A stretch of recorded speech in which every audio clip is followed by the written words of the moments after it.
Hey guys, in today's video, we're going to be going over CS50 Problem Set 3 Plurality. But before you jump into that, make sure you subscribe to the channel with notifications on so you never miss a single CS50 solution. Okay, now let's jump straight into the program. Okay, so what is this program about? Basically, it's based on one simple rule, which is that whoever gets the most votes wins the election. Okay, so we need to make some sort of election program. So what is this really about? Let me just take you through a quick scenario so you understand what it's about. So the user inputs /plurality, which is the name of the program, and as a command line argument, they also write Alice, Bob, and Charlie, right? You may recall a command line argument from previous problem sets, so we're using it again here. So these are the names of the candidates that they want to include, so they run the program with the names of the candidates as a command line argument. Okay, and then our program should prompt them for number of voters. And let's just say for an example here, the user inputs 4. The user then has to type the name of the candidate that they want to vote for. So let's say voter 1 votes for Alice, they type Alice, and the second voter also votes for Alice, third votes for Charlie, and fourth votes for Bob. So over here, the winner is the person with the most votes, and that's whose name we need to print. So we can clearly see that Alice has 2 votes, whereas Charlie and Bob have 1 vote each. So based on this program, we know that the program needs to print the name Alice because Alice won. And so our program needs to output Alice. Pretty simple so far. Just one thing we need to mention here is that our program also needs to check whether or not the name they typed is actually a name of a candidate in the command line argument, right? So they need to vote for someone who's a candidate, right? So, okay, it's a pretty simple program. Let's just go through a different scenario very quickly. Once again, the user inputs the same thing, Alice, Bob, and Charlie when he runs the program. So these are the names of the candidates. And our program again prompts them for how many voters there are, and there are 4 voters in this case. And this time, no one votes for Bob, poor Bob, but they vote for Alice and Charlie. So Alice over here has 2 votes, and Charlie has 2 votes. So in this case, remember, whoever gets the most votes wins the election, and that's whose name we need to print. But over here, no one really wins because they get 2 votes each. It's a tie. So in the event of a tie, we need to print both users' names, okay? Whoever has the most votes, that's whose name we need to print. So it doesn't matter. We need to print both people's names. Okay, so in this case, when it's 2 votes for Alice, 2 votes for Charlie, our program will have to output Alice, Charlie, the 2 winners of the election. Okay, so it's a pretty simple program speaking logically, but let's take a look at how we actually implement that in code. Okay, so this is the plurality file. It's a source code, right? CS50 gives this to us. I did not write this code. And okay, so let's just go through the code real quick so we have an idea of what we're dealing with here. So first things first, they have some header files, include CS50, standard IO, and string, okay. Then they say define max 9, okay, as the maximum number of candidates, okay. And over here, we have a struct, right? If you recall from the lectures, I think this is the first problem set that involves structs, but it's basically just grouping data types together, right? It can have 1 or more variables. So over here, it has a string called name and an int called votes, okay, which makes sense because a candidate has a name and has a certain number of votes, right? And over here, candidate is not the name of the struct, it's the data type that comes out. So candidate now becomes a data type, right? It's just like an int, it's just like a string. Now it's new data type called candidate, which has a string and an int. Okay, so to make that clear. And next it says, okay, candidates max. Okay, so this might seem a bit vague, but just break it down here. If we had an array, this is just basically defining an array, right? So the data type is not an int or a string, it's now the data type is candidate, and the name of the array is candidates, and the population of the array is max. And over here we can see that they've defined max as 9, which means there can be a maximum of 9 candidates. Okay, and now they make a function here called candidate count. They make a variable called candidate count, and they define it as an int, okay. And over here we have some prototypes. Bool vote string name, okay, so it's a function called vote that takes name as an input and outputs a bool, true or false. And then we have a print winner function, which doesn't give any output, right? It's just printing. So, okay, now the main program starts. Int main, int argc, string argv, right? Because we have command line arguments. So first things first, it checks for invalid usage. So what does this mean? argc needs to be greater than 2, obviously, because But if you remember, /plurality, the name of the program itself, is already, this is already an argument. This is already an argument, right? So this is argv0. So it needs to be greater than 2 because you can't just type /plurality because then you won't have any candidates. And you can't just have 2 because then it's just plurality and Bob. There's only one candidate. So it needs to be plurality Alice Bob. That's the minimum, right? It needs to be greater than 2. So it needs to be at least 3 candidates that people get to vote for. At least 2 candidates that people get to vote between. So it should, so greater than 2 because plurality is 1, and then Alice is 1 and Bob is another, right? So it's 3 command line arguments. So argc needs to be greater than 2, obviously. So they've already checked for invalid usage here. So again, this is code that they give us. And now they want to populate the array of candidates, okay? So they say candidate count equals argc minus 1. Okay, and why is this? Again, I just explained it, right? So over here, argc is 3, but we don't count plurality as a candidate, /plurality. So that's why we have 2 candidates in this case, right? Just an example. And over here, if candidate count is greater than max, print maximum number of candidates is 9, right? So again, they don't want us to have more than 9 candidates. This is an arbitrary rule that they give us, right? We don't want to have more than 9 candidates. Okay, fair enough. So once again, they've already done most of the heavy lifting for us. They've done the error checking, things like that. So we know that we're going to get a valid number, a valid input from our users, right? Okay, now let's move on. Okay, so now they have a for loop. Int I equals to 0. So they're looping through the candidates, right? I less than candidate count, I plus plus, which just means move through the candidates one by one. And candidates I dot name. Okay, so this candidates I is an array, right? But remember, it has two variables in the array. It's a struct. So there's name and there's votes. So candidate name is argv I plus 1. And why is it I plus 1? Because again, the 0th is /plurality. So /plurality Alice, let's say Alice is candidate 1, is, so this is argv1.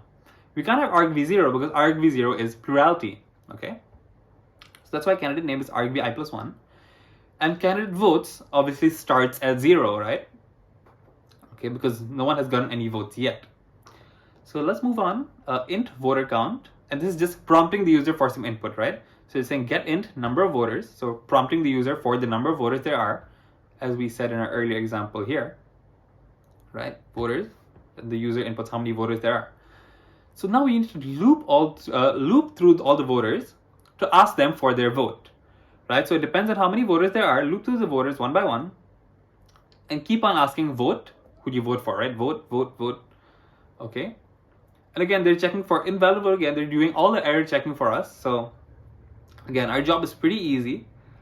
And finally, they just print winner. Okay. So you notice here, there may be 2 things. There are 2 things that we need to do, right? We need to write the vote function. And finally, we need to write the print winner function, right? Because they're prototypes, but they don't actually define the function. So that's our job. Most of the heavy lifting is done. We just need to fill out 2 functions, right? That's all we have to write code for. So bool vote string name. Okay, so it's a function called vote that takes name as an input and gives out a bool, true or false. Okay, it seems pretty simple what we need to do. So what is this vote function about? What do we need to do in the vote function? So basically, we just need to see whether the name the user typed matches any of the names in the array of candidates, right? So whoever the user voted for, it needs to match with at least one name in the candidates array, which is the command line argument. So if the user typed, if what the user typed matches with a name in the array of candidates, then update their vote total and return true, right? So if Alice is a candidate and the user types Alice, they vote for Alice, we need to update Alice's vote total, right? We need to add 1 to it. And if it doesn't match, if they type, for example, the candidates are Alice, Bob, and Charlie, and they type David, right? Then we don't want to update anyone's vote totals, right? That would be an error. Okay, so this is what the vote function is about. It's very simple. So let's see how we just implement this in code. Okay, see if the name of the user typed matches any of the names in the array of candidates, right? So how do we do this? It's very, very simple. So first things first, we obviously need to loop through the array of candidates. So let's just make a simple for loop. For int I equals to 0, set it to 0. And again, we need to loop through all the candidates. So we go through I less than candidate count and I++. Just loop through them one by one. So, okay. So we need to see if the name of the user, if the name the user typed matches any of the names in the array of candidates, right? So how can we check that? It sounds like we need an if, right? If the name of the user, if the name that the user type matches the array of candidates. So if, let me just do this simply here. If the name, right, which is what the user typed, is equal to candidates I.name, what do we need to do? We want to update that candidate's vote, right? So candidates I dot votes plus plus, right? So this is very simple, right? It's exactly what we said earlier. If the name that the user typed matches any of the names in the array of candidates, update the vote total, because that's who they're voting for, right? So, but there's something wrong here, if you notice, because this works for ints, right? When you say equals equals. So if this is equal to this, update the vote total. But that's not how that's not how it works for strings. So for strings, it turns out there's a specific function you have to use, which is strcomp, string compare. It compares two strings, okay? So again, if we want to compare ints, this way would work, but we're not comparing ints, we're comparing strings. So we'll need to follow how to compare strings, which is in this format. All right, and again, this is not something you would know. It's something you would have to read through the manual for, right? You need to read through the guide. So this is not a common sense or anything like that. So we need to compare strings, and apparently the way we do that is strcomp, string compare, name, comma candidate's name, equals 0. And this is just the way to write it, right? It doesn't really mean anything, but this is just how we compare two strings together. All right. So if str compare, so basically if the name matches any of the name of the candidates, if the name that the user types matches any of the name of the candidates, increase that candidate's votes, right? Because that's who the user voted for. Okay. Oh, and obviously we need to return true, right? Because it's a bool. So if this happens, then return true. Otherwise, if the name doesn't match, then return false. Makes sense so far. It's very simple, right? We just updated the vote total of the candidates. Now we just need to print the winner. So how exactly do we tell the computer, hey, whoever has the most votes, just print that name? So it turns out the computer is not smart enough to do that. So we need to break it down for the computer. So the objective of the print winner function is print whoever has the most votes, right? That's obvious. The computer can't do that. We don't know how to tell the computer to do that. So instead, we'll break it down into two steps. Find out the maximum number of votes that someone got, and then print the names of the people whose votes equals to the max votes, okay? So that sounds a bit confusing. Let me just give you a quick example. So what is the most number of votes anyone got, okay? So let's say, well, let's create a function, let's create a variable called max votes, and let's set it to 0. And now let's say this is a different example. So let's say Alice got 3 votes, Billy got 2, and Charlie got 4 votes. And we know this because we know the total vote count because we've already done the vote function, right? Over here, we've already calculated the votes, how many votes each person has. Now we still print the winner. So first, we need to find out the maximum number of votes that someone got. So max votes starts at 0, and then we need to loop through the array of candidates, right? So again, we see that Alice has 3 votes. Okay, so far the computer knows that, okay, the most number of votes anyone has got so far is 3. So it's going to update the max votes to 3. And this is just speaking it out logically here, but we need to implement this in code, obviously. Then it's going to go to Billy. It's going to check, okay, Billy got 2 votes. So the maximum number of votes someone got is still 3. And then finally it goes to Charlie, and it says, oh, Charlie got 4 votes. So the maximum number of votes someone got is actually 4. Right? And then we need to print the names of the people whose votes equals to the max votes. So whoever got 4 votes, we need to print the names of those people, right? And it's actually very simple. This is just a two-step process of printing whoever has the most votes, because the computer can't simply print whoever has the most votes. So how do we do this in code? Find out the maximum number of votes someone got. And it's just exactly how I explained it in this scenario here. How do we do that? Well, let's take a look. Well, first things first, we need to know that we know that we need to loop through the array of candidates, right? Because we need to go through candidates one by one. But before that, let's set a variable, let's call it max votes, right? And just initialize it to 0. So let's just say int max votes, it's just the name of the variable. Int max votes equal to 0. And then now we need a for loop, int I equal to 0, right? Just initialize it to 0, the index. And we need to keep on going with the number of candidates, right?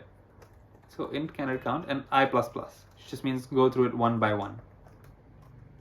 Okay, so now what is this condition here? We need to check if any candidate's vote totals is greater than the max votes, we want to update the max votes to that total, right? That sounds a bit confusing, but let me just type it out here. So if the candidates votes, right, candidates I dot votes, which we've already calculated in the previous function, is greater than max votes, what do we want to do? We want to update the max votes total to that candidate's votes, right? And again, it sounds a bit confusing, I understand, but that's the logical explanation of it, right?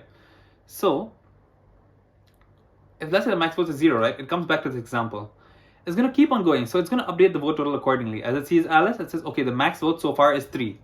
Because you can see that if candidate votes is greater than max votes, right, so 3 is greater than 0, so it's going to update. From 0, it's going to update to 3. And then it's going to go to Billy's votes, and it's going to check, is candidate's votes greater than the max votes at the moment? 2 is not greater than 3, so no. It's going to go to Charlie. It's going to check, is the candidate's votes greater than the max votes total at the moment? Yes, it is. 4 is greater than 3. So max votes will now need to be updated to whatever Charlie's votes is. So this is a simple way of doing that. If the candidate's votes is greater than the max votes, set the max votes equal to that candidate's votes, right? And the reason this might be confusing is you may see the equal sign as being equal to, but that's not how it is in programming, right? So what this means is assign the value of the right-hand side to the left-hand side, right? So it's not equal to, but rather whoever has the most votes, right? If the candidate has greater votes than the max votes, set the max votes equal to that number, right? That's a very important distinction, and it's why most people will be confused in this part. We found out so far how many votes does the person with the maximum number of votes have, right? So what's the most number of votes anyone got? And in this case, it's 4 in my example. So the max votes is 4. Now we need to print the names of people whose votes equal to max votes. In other words, whoever got 4 votes, we want to print their names, right? So how do we go about doing that? Well, once again, we know that we need to loop through the entire candidates, right? We want to loop through the entire list of candidates. So once again, it's the same thing, int I equals to 0. Keep on going as long as I is less than candidate count, right? We want to loop through all the candidates. And we want to go one by one, so I++. So now what do we want to do here? It's the same logic, right? So now, if the candidate's votes is equal to the max votes, we want to print that candidate's name, right? So if candidates, right? If the candidate's votes equals to the max votes, and this is equals, which means equal to, not assigning any value anywhere. Over here, we're assigning the value. Over here, we're saying if the candidate got the maximum number of votes, then what do you want to do? We want to print the candidate's name. And how do we do that? Well, it's obviously a string. The name is a string. So %s. And let's make a new line. And what do we want to print? We're going to print the candidate's name. Okay. So this might be a little bit confusing, but just go through it one more time and I'm sure you'll get it. So this is basically the pseudocode. Find out the maximum number of votes someone got, And in this case, it's 4, right? So we looped through and we found out that the maximum number of votes anyone got was 4. So now we know max votes is 4. Print the names of the people whose votes equal to max votes. So print out the name of whoever got 4 votes. And again, the objective is simply print out whoever has the most votes. We just need to break it down so that the computer understands it, right? Break it down in 2 simple steps. Okay? And so far, this has made complete sense, right? It's a very logical program. A lot of the heavy lifting was done for us. Okay, so now let's go ahead and make plurality. Plurality. Okay, it compiles, so that's a good sign. Now let's go ahead and just try running it. Let's say Alice, Bob, and Charlie as we've been doing. Number of voters, let's say 4. And let's just try Alice, Bob, Charlie. Okay, prints out Alice, which is correct. Alice got 2 votes. Let's try one more time. Let's say Alice, Bob, Charlie once again are the candidates. This time 4 voters as well, but this time no one votes for poor old Bob. So it's Alice, Charlie. And it prints out Alice, Charlie. Okay, so everything seems to be correct. But once again, just to double check. Never hurts to check with CS50 themselves. And this is just copy and pasting code from the CS50 website. So let me go ahead and do that. So it's going to go ahead and check the code for any errors, right? But so far, seems to be correct. Everything's working well.